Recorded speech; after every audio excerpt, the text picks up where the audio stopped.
Alright, so there's Gojira playing in the background. And this is our server with the BeagleBone Black. And we've made a quadruped with the source listed in Python. I thank you, Ben. So let's do one. You can see the motors are excited. They're agitated. So first we're gonna click D1. Let's see what D1 does.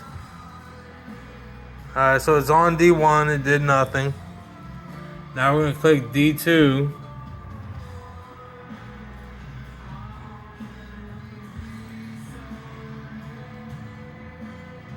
I don't know what's going on now.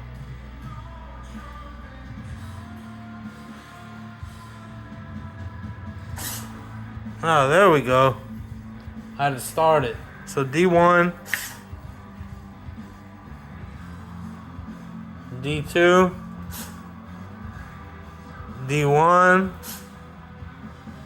So it's like if I do D1 to D2, it does a little move.